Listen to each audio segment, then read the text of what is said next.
Hola, estimados amigos oyentes, bienvenidos a la continuación de la lectura del libro Recordando a Gurdjieff, libro segundo, capítulo 22. Empecé a pensar que estaba llegando a alguna parte en mi razonamiento. Había sido capaz incluso de tratar mi experiencia en el Priuré con cierto grado de objetividad. Me impulsó a seguir ocupándome de mis propias preguntas y el juicio de los otros. Había unas cuantas personas, entre comillas, bien intencionadas y sofisticadas, Gurdjieff las había llamado la intelectualidad, que habían oído hablar de Gurdjieff y casi todas ellas sabían, por ejemplo, que Catherine Mansfield, Alfred Orage, Pedro Uspensky habían tenido relación con él. Muchos de ellos decían, al oír mencionar a Gurdjieff, «Ah, sí, el hombre que mató a Catherine Mansfield». Ese juicio se formulaba con esas palabras, exactamente. A propósito de ese estribillo, me parece el momento oportuno para intentar ver a Gurdjieff desde otro ángulo. He de decir ante todo que no me mueve la necesidad de esclarecer ese punto ni rebatir tal acusación. Quizás, más que acusación, sea un medio bastante dramático de identificarle. En cualquiera de los casos, Gurdjieff no me habló nunca de su relación con Catherine Mansfield. Ella murió en el Priuré antes de mi llegada, y si hubiera muerto en los brazos o bajo la custodia de otro individuo o grupo, la acusación habría tomado probablemente otro rumbo. Por otra parte, no creo que Gurdjieff haya matado nunca a nadie. He sacado a colación el tema de Catherine Mansfield porque se ha hablado mucho de su relación con Gurdjieff. El enfoque más seguro y más rápido de tal relación es, en mi opinión, el que reflejan las palabras de la propia señorita Mansfield. Desgraciadamente, Gurdjieff no dejó escrito algo sobre el tema. Por estos motivos, cito a la señorita Mansfield. Aclaración. Todas las citas pertenecen a las cartas de Catherine Mansfield a John Middleton Murry, 1913-1922, editadas por John Middleton Murry, en Londres en 1951. Consigno siempre el número de las páginas. Puedo presentar estas citas gracias a la cortesía de la Sociedad de Autores, representante literaria de la propiedad de Catherine Mansfield. Fin de la aclaración. Escribe Catherine Mansfield lo siguiente. La semana que viene iré a Fontainebleau a ver a Gurdjieff. Ya te contaré. ¿Por qué voy? Por lo que he oído. Es el único que comprende que no existe división entre cuerpo y espíritu y que cree en su relación. ¿Recuerdas que siempre te he dicho que los médicos solo tratan la mitad del hombre? Y tú replicabas, el resto depende de ti. Es cierto, pero antes debo aprender cómo. Y creo que Gurdjieff puede enseñarme. Lo que digan los demás no me importa, no. Los demás no me importan en absoluto. Páginas 671. El único comentario que cabe hacer a esta carta es que en la última frase parece clara la alusión a las críticas que de manera inevitable se producirían, pues ella sabía que Gurdjieff resultaba, entre comillas, sospechoso a los demás, o tal vez solo a John Middleton Murry. Sea como sea, hay pocas dudas sobre las sospechas que despertaba Gurdjieff, aunque no fuera más que por el hecho de enseñar algo que no merecía la aprobación pública o religiosa. El hombre sospecha de todo aquello que no puede comprender de inmediato. Los propios libros de Gurdjieff han contribuido a aumentar esas sospechas, pues resultan incomprensibles para la mayoría.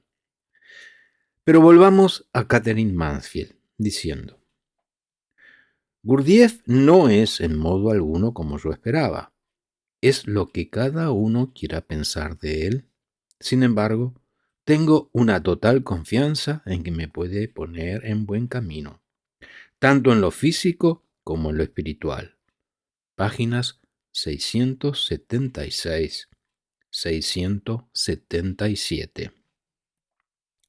Creo que Gurdjieff es el único que puede ayudarme. Para mí es una gran felicidad estar aquí. Algunas personas son las más extrañas que he conocido, pero por lo menos me siento cerca de ellas y las considero mías. Nunca he conocido en el mundo exterior tan bella comprensión y simpatía. Página 679. Aquí hay también otra cosa: amistad. La amistad verdadera con la que siempre había soñado. Existe entre mujeres y entre hombres y mujeres, y parece inalterable y viva, de un modo que no puede producirse en ninguna otra parte. No puedo decir todavía que tenga amigos, pues no soy adecuada para ellos. No me conozco lo suficiente como para que se me pueda confiar en mí, y soy muy débil, y tanto que ellos son fuertes. Sin embargo, la relación que tengo con ellos me es más querida que cualquiera de las amistades que he tenido. Página 684. A veces me pregunto si nos imaginamos la maravillosa comprensión de Gurdjieff, pero siempre da ejemplo de ella y siempre actúa precisamente en el momento en que uno lo necesita. Esto es lo que resulta tan extraño. Página 695. Sin embargo, este lugar me ha enseñado hasta ahora lo irreal que he sido. Me ha llevado de una cosa a otra, cosas que nunca fueron mías, hasta que en este momento presente, lo único que sé, en realidad, es que no estoy aniquilada, y espero, más que espero, creo. Página 698. En el libro de la señorita Mansfield se lee, sin duda, mucha más información sobre la escuela y sobre Gurdjieff. Sin embargo, no he podido encontrar nada que pueda considerarse peyorativo para este último.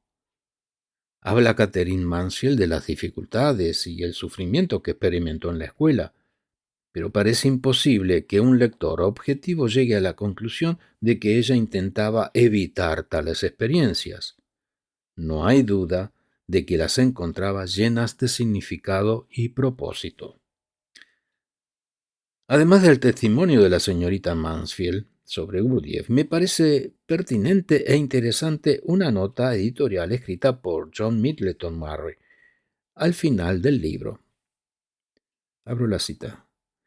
Yo no soy quien para juzgar a Gurdjieff, ni a su instituto. Tampoco puedo asegurar que la vida de Catherine Mansfield se acortara debido a su estancia en él.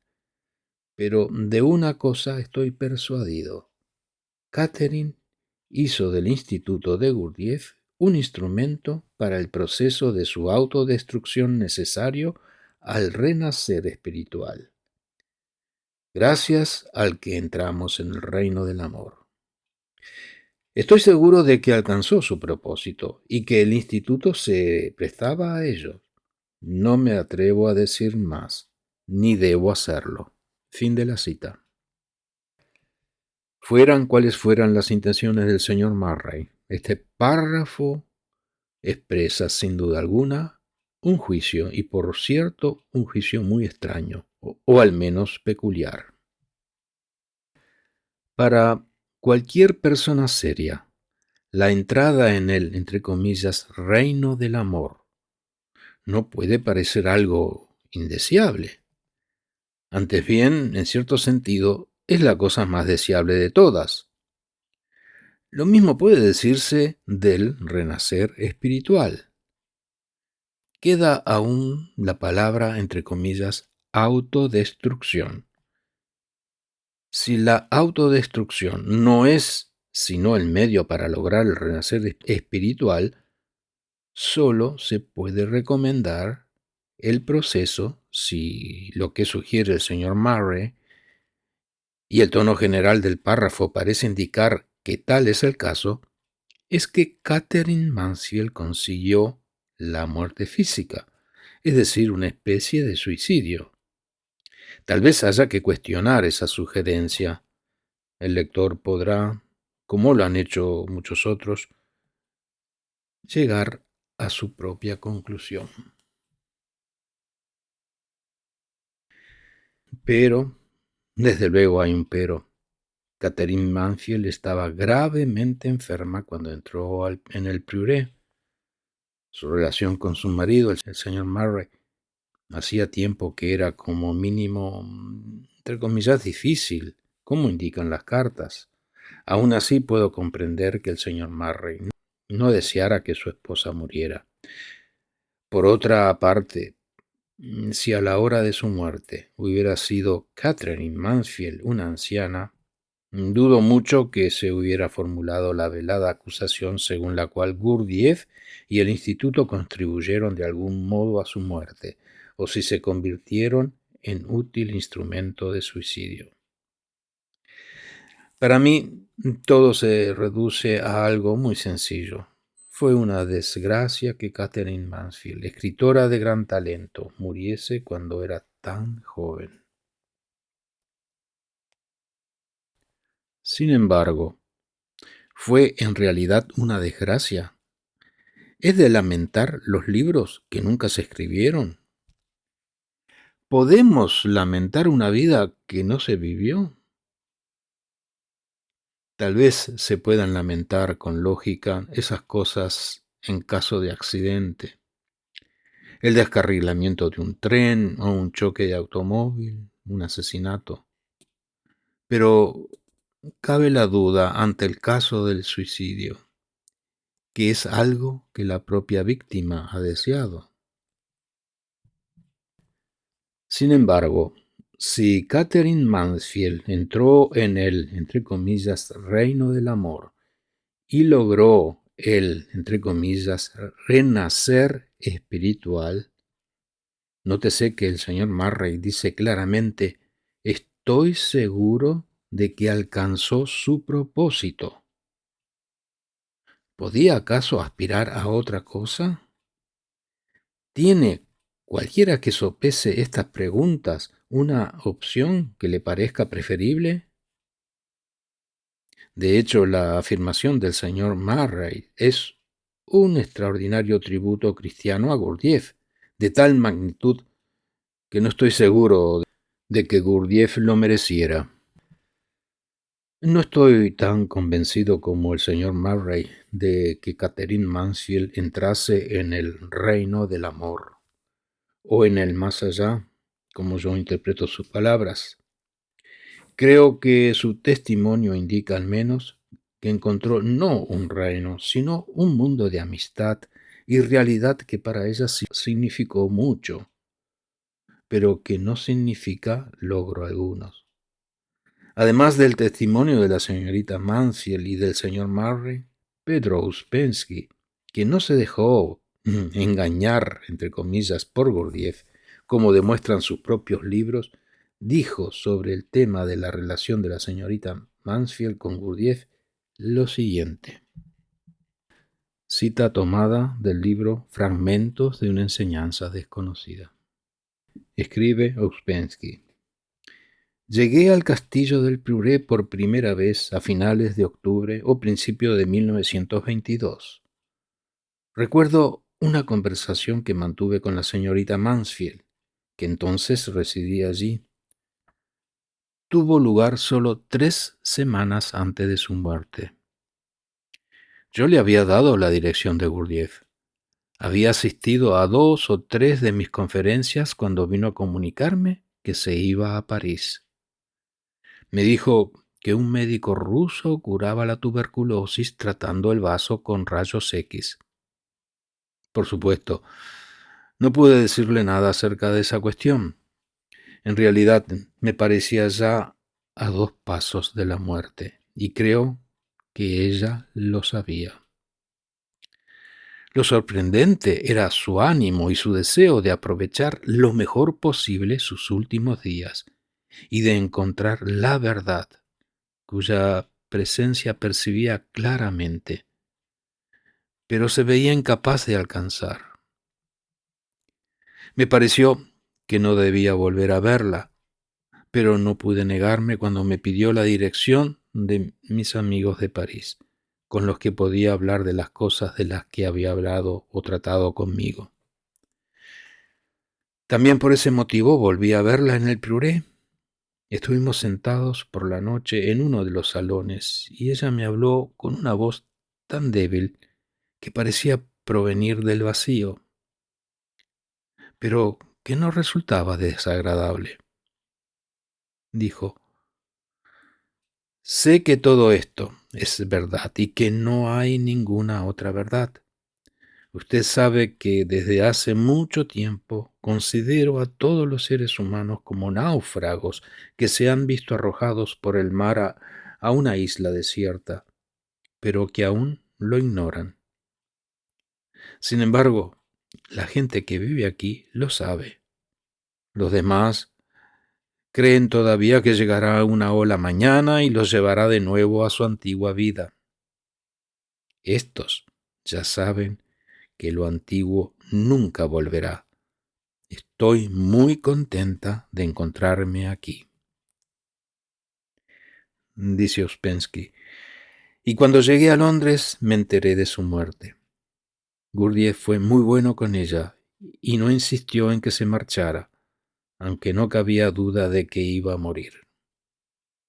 Debido a esto, al pasar el tiempo, se han dicho de él muchas mentiras y calumnias. Fin de la cita. En mi opinión, el señor Ouspensky, con independencia de cualquier desacuerdo personal que yo haya podido tener con él, y a pesar de que sus libros me parecen demasiado, entre comillas, intelectuales, es uno de los críticos más objetivos de Gurdjieff, si no el único, como demuestra esta afirmación que aparece en el mismo libro. Abro la cita. Durante aquel periodo, Gurdjieff me invitó varias veces para que fuera a vivir en el Pruré. Su invitación me tentó considerablemente.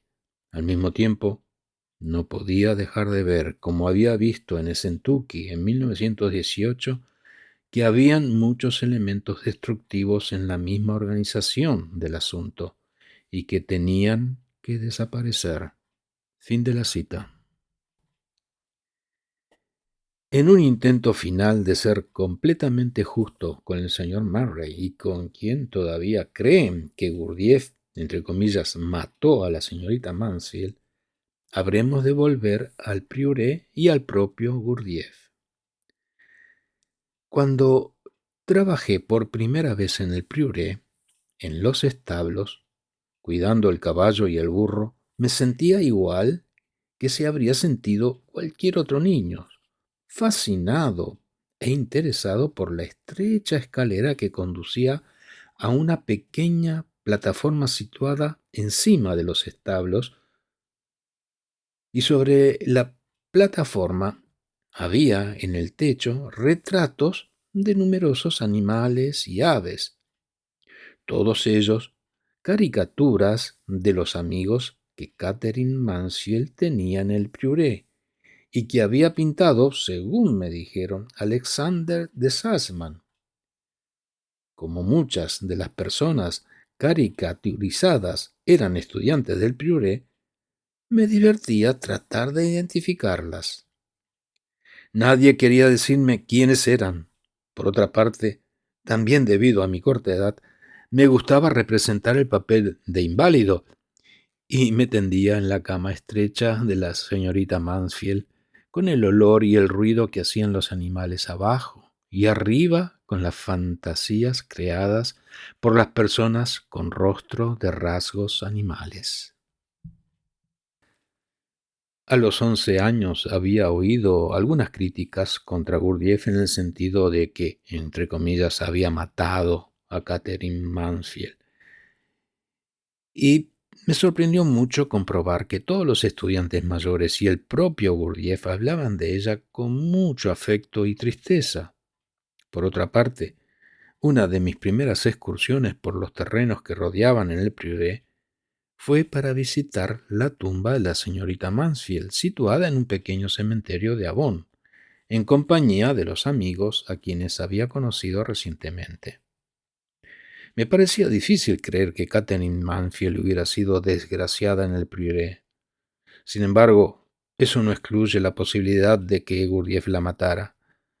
Él nunca hizo intento alguno de disipar las dudas acerca de su muerte y creo que conocía las críticas y murmuraciones que suscitaba el asunto. Habló de ella en mi presencia, pero de igual modo que habría hablado de un amigo o pariente que hubiera partido, con afecto, y al menos así me pareció, con una buena dosis de sentimentalismo. Creo que puedo decir con justicia que mi situación en el Prioré era, por lo menos hasta cierto punto, privilegiada en el sentido de que no tenía, entre comillas, necesidad de estar allí. Me encontraba en la escuela, de hecho, contra mi voluntad, como los niños que están en contra de su voluntad en un internado, o en cualquier caso, no se puede decir que yo lo hubiera elegido. Por esa razón, consideraba a Gurdjieff como se considera a cualquiera que tenga autoridad. Era, en cierto sentido, un adulto más, con las mismas facultades que se espera que tenga el director de una escuela. El único aspecto en que me parecía, entre comillas, inusual, era que se le trataba con más respeto del que se suele dispensar a otros directores. Si comparar a Gurdjieff con cualquier adulto o con cualquier director de escuela parece ridículo, solo puedo decir que no veía a Gurdjieff distinto de Jane Epp, Margaret Anderson, Gertrude Stein o Brancusi. Pongamos por caso, pero más imponente sin duda, pero no distinto. Lo más importante, en mi opinión, es que yo no había acudido al Prioré para buscar nada.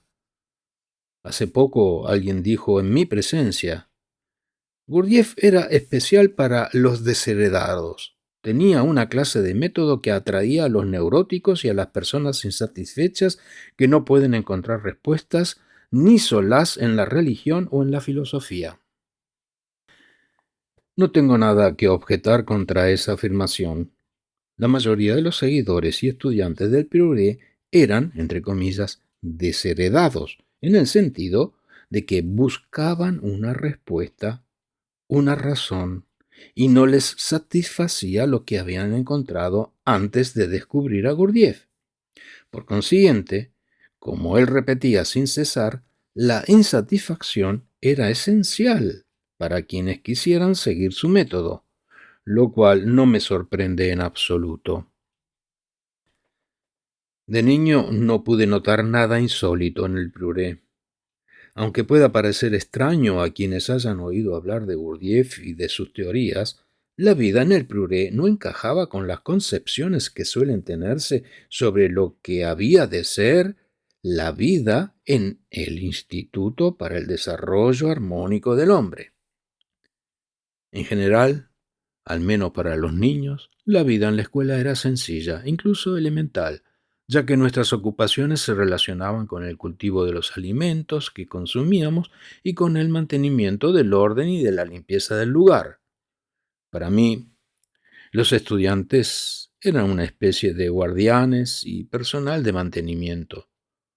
Se nos podría haber llamado cuerpo de porteros, jardineros y sirvientes. Mi relación personal con Gurdjieff, desde luego, hizo que me diera cuenta de que se hacía algo más que, entre comillas, cuidado de mantenimiento. Pero la naturaleza de esa relación no era insólita, pues se parecía mucho a la de un hijo con un padre excepcional. El propio Gurdjieff era peculiar en su grado, pero a esa edad la mayoría de los adultos lo eran para mí, y las peculiaridades de Gurdjieff diferían solo en grado. Además, el Prieuré era un lugar adecuado para los niños. Fueran cuales fueran los tormentos a los que se veían sometidos los adultos que allí residían, los niños no nos dábamos cuenta de ellos. Todos, excepto Gurdjieff, nos trataban como niños, con amor, afecto y ternura. Al contrario de lo que ocurría con los otros adultos, Gurdjieff era, entre comillas, el jefe, y como tal podía permitirse un comportamiento excepcional y se le debía una excepcional obediencia. Pensábamos en él como si fuera una especie de dios o tal vez como un rey todopoderoso, despótico, sin duda, pero lleno de sentido del humor, amable, afectuoso y con frecuencia muy divertido. Más que eso, nos parecía totalmente digno de confianza y su actitud siempre obedecía a la lógica y a la justicia. Si hubiera podido entender a los 11 años lo que se suponía que se enseñaba en el Pluré, me habría sentido confuso y perplejo. Pero como no lo sabía, solo me daba cuenta de que estaba en un, entre comillas, buen lugar y con un buen hombre, un tanto extraño, sí, pero todavía mejor por ello. Tenía un respeto infantil por su incuestionable autoridad y por sus excentricidades que le hacía aún más interesante. También era impredecible, lo cual, contra lo que se suele creer, no le convertía en un ser atemorizador. Era mucho más estimulante que todos los demás adultos más predecibles, que eran en realidad más incomprensibles y siempre, entre comillas, aburridos, aunque solo los viejos y los niños se daban cuenta de ello. Con Gurdjieff nunca se sabía lo que iba a ocurrir a continuación. Y cuando se sabía, normalmente era algo interesante y divertido, y a veces creaba para los niños un mundo mágico. ¿Qué niño puede resistir el encanto de un hombre fuerte y maravilloso que compra 200 bicicletas y obliga a todos a montarlas? Si esta digresión resulta demasiado larga, tal vez pueda justificarme diciendo que deseaba describir el Prioré como yo lo vi y lo conocí de niño, un año después de la muerte de Catherine Mansfield. Volviendo a esa muerte, un punto importante es la actitud del propio Gurdjieff. El señor Murray tenía razón probablemente, yo así lo creo, en la última parte de su afirmación cuando dice que el instituto se prestaba a su deseo de muerte, por decirlo así. Gurdjieff, que duda cabe, no concedía mucha importancia a la prolongación de la vida humana individual. Insistía en que se debía ser consciente de manera constante de la inevitabilidad de la propia muerte, lo cual podía resultar peligroso para muchos. Si el deseo de muerte es tan fuerte como se empeña en hacernos creer muchos médicos y psicólogos, La recomendación de Gurdjieff, según la cual, entre comillas, debemos mirar a la muerte a la cara, podía profundizar ese deseo. Sin embargo, al pensar así, olvidamos que todos tenemos que morir en definitiva. Así pues, ¿por qué no admitir ese hecho y vivir con él? Mi opinión sobre el fin de la señorita Mansfield, que se debe en parte a las cartas y fragmentos citados y en parte a mi propio conocimiento de Gurdjieff y del Pluré, es que ya se estaba muriendo física y psicológicamente cuando vio a Gurdjieff por primera vez. Cualquier persona que no fuera Gurdjieff, y es ahí donde estoy de acuerdo con el señor Murray, habría hecho lo imposible por salvarle la vida o por prolongársela. No era propio de Gurdjieff hacerlo y, en mi opinión, no lo hizo. Sin embargo, me resulta difícil discrepar con lo que hizo, fuera lo que fuera. Ella murió o se preparó para la muerte en un estado, entre comillas, más feliz del que parecía haber conseguido nunca. ¿Quién sabe, en definitiva, si la aceptación de la propia muerte no es hasta cierto punto algo deseable? Quiero indicar una vez más que no tuve ningún contacto personal con la señorita Mansfield y que no estuve presente en el momento de su muerte.